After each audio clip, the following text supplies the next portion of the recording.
How you guys doing? Today we're going to be doing a really fun video about Godforge, and technically you can apply this to other games that you might be playing in your spare time while we wait for Godforge to finally come back, because depending when I release this video or when you watch it, technically Alpha Wave 3 might have finished. And the thing is, as everyone's been playing this game, one important thing, if you're new to the game, but you've been probably hearing in the thumbnail, that's in the title itself, speed tuning.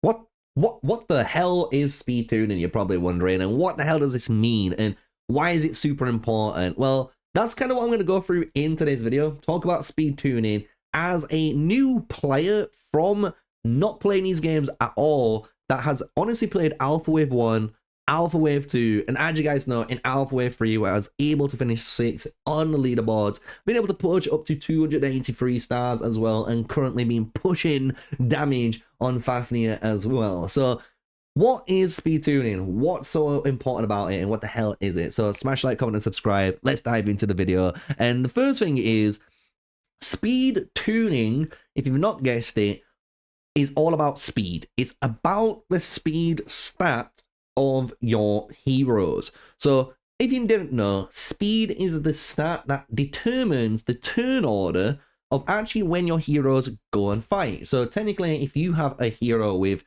139 speed and a second hero at 138 speed, well, Shamash would go first and that other hero would go second. This is same against the enemy AI speed, and this is where it's really important to know how much speed you have, because then if you go against the floor and an enemy goes first, you now realize, okay, they have a bit more speed than me, and I might need to increase it to take over them. So speed tuning is already important to push floors already, and that is the first kind of layer of it all, right? But speed tuning gets a little bit more in depth, and this is where you can take advantage of this in your team to get through flaws. So when we look at certain heroes, and I do need to fix this myself, I'll be 100% honest with you, you're going to be looking at the speed and trying to get, for example, Q-Sokotel, for example, really high speed, or even your Aphrodite. You want her super high speed. You want Odin, if you can, super high speed. If you're able to get even, for example, another like Skadi, super high speed, this is really important because all of these heroes share one of two things. Either their abilities, like Skadi, does some crowd control, so you can try to freeze down enemies before making a decision on who to try and deal damage to, or they do some sort of buff or effect to the enemy, right? So again, if we look at our Aphrodite, as you guys should know, she provides a speed up 2 and initiative 2 up on our team. If you look at someone like Horus, he does deal damage to someone, but he puts a speed down 2 and a blunt 2 buff onto the enemies. So you might want to get this down on before. And speed tuning, by taking advantage of when you want these abilities to go off, you can achieve some great things, and we're going to try to do that in today's video, because what we're going to try and do, just for showcase purposes, is really take advantage of Dagonet, because Dagonet here is a very fan-loved hero in the past because of his imprint, but his hero also provides a defense down 1 buff. And what that means is, if you're able to actually place the defense down 1 buff down first, any of your damage dealers that you could be running, like your Guan Yus, like your Lady Shark, Ramses, Beowulf, Gilgamesh, Zeus, we can keep going, right? We can have a bit of fun with that. You're gonna be able to do more damage, which would in turn allow you to clear those flaws a little bit easier for yourself, right? So that's where this type of method starts to come in, because what you can do then, if we think of a team now, we jump out and we go into a flaw, we can try and think, okay, if we want to get the perfect synergy, how would it look? Well, if we could just work with res for simple case, right? We can get our Dagonet in because we want this guy rolling. And let's just say we're going to be running like a Maria for some damage. We're going to run even a Shinigami just to get some bit more craziness potentially kicking off. And then let's put Guan Yu in for another DPS, right? So we've got all this DPS in. And all I've done is made sure the leader bonus is the best. And as you can imagine, if I ask you the question, what would you want to do first?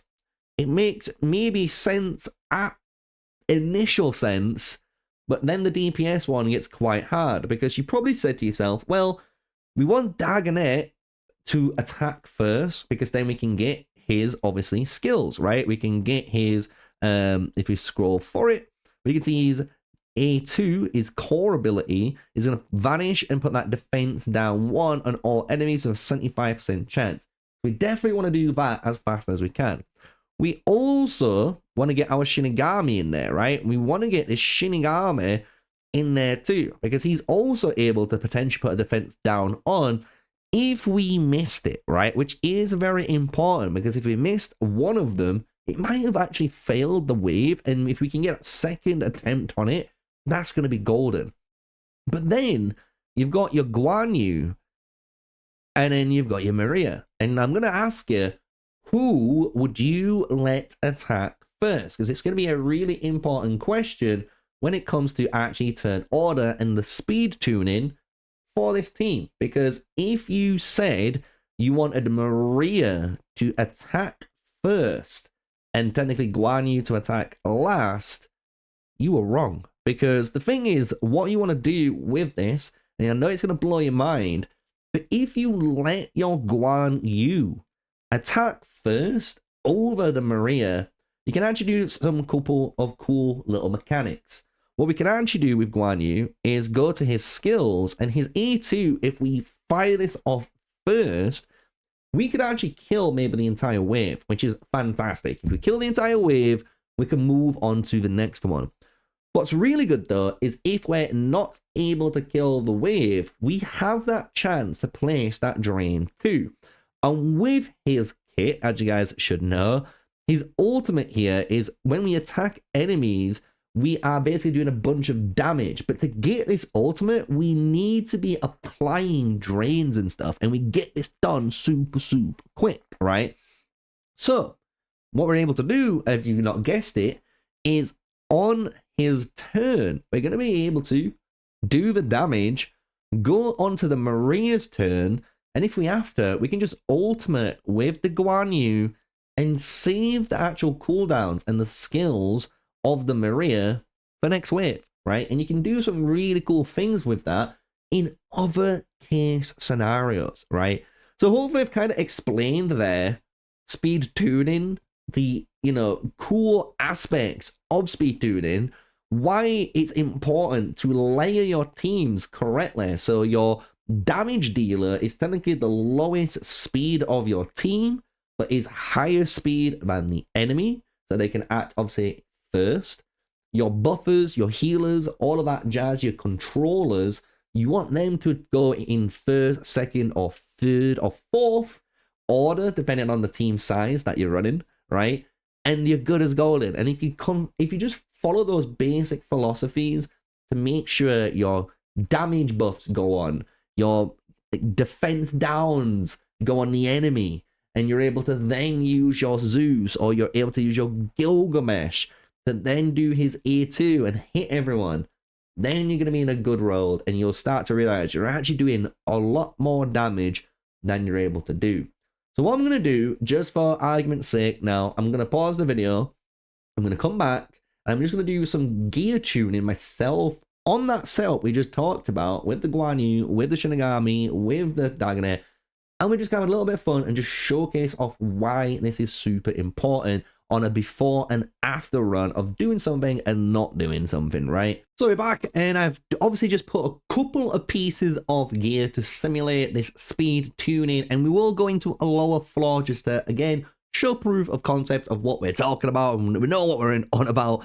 And when we look at our heroes, let's work from the bottom up. So like I said in the example, with Maria, I want her to act last, just in case I can get that Guan Yu to do his A2, his core ability, And if he's able to obviously generate his ultimate, guess what? I can use that on Maria's turn and actually get some extra damage out, especially if he's applied Drain on any of the targets. It's getting 20% extra damage from his passive. Super, super important. So if you go now up into the Guan Yu up here, you'll notice he has 97. So he is a little bit higher. We've just given him some overall, a little bit extra attack and stuff, but nothing else on top.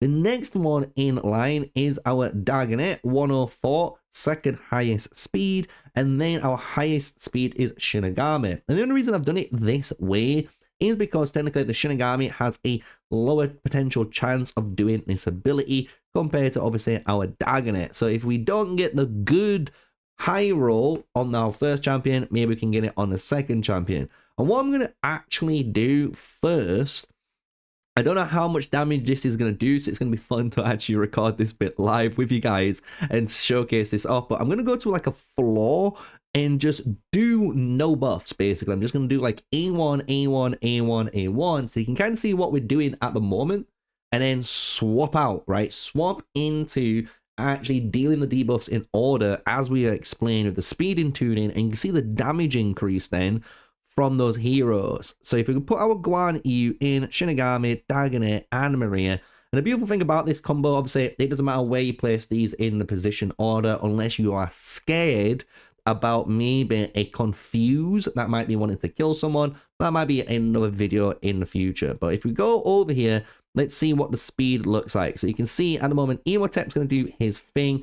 They've got the stalwart buff, but boom, boom, we're able to put the defense down, more defense down. So they've got everything we want technically in play, right? So if we go into the informational tab on the autoplay, you can see, look, defense down, resistance down, every hex is on 2. So all these different buffs are on. So with our A2 now, look how much damage we just did. And if we just kind of exit this and hit the replay button now, all I'm going to do is purposely A1 one of them and just kind of showcase again the difference in damage. And yet, if you want, just apply a bit of damage to the others, because obviously we did do AoE damage by applying all of the debuffs on there. We press our A2 though, look at that.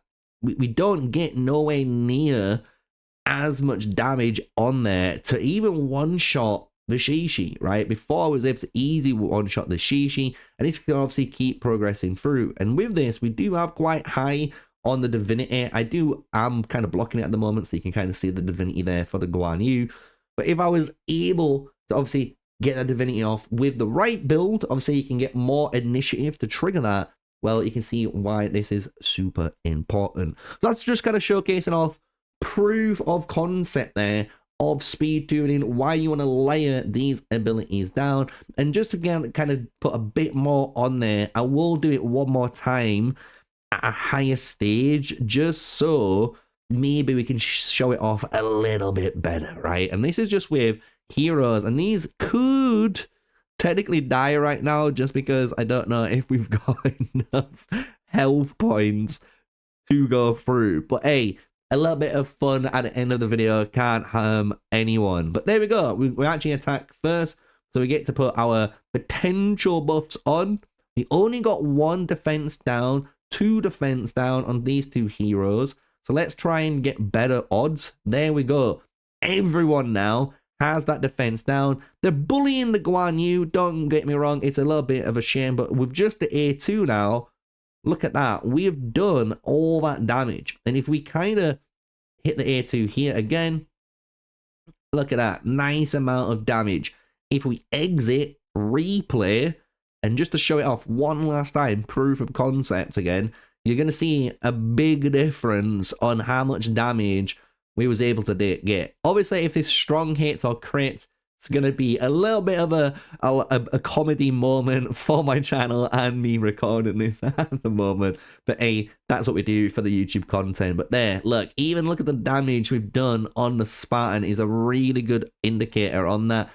Everything else did strong hit and did crit on target. But there we go. It kind of is. It is what it is, right? You can't obviously roll the odds perfectly every single time. But that is basically proof of concept.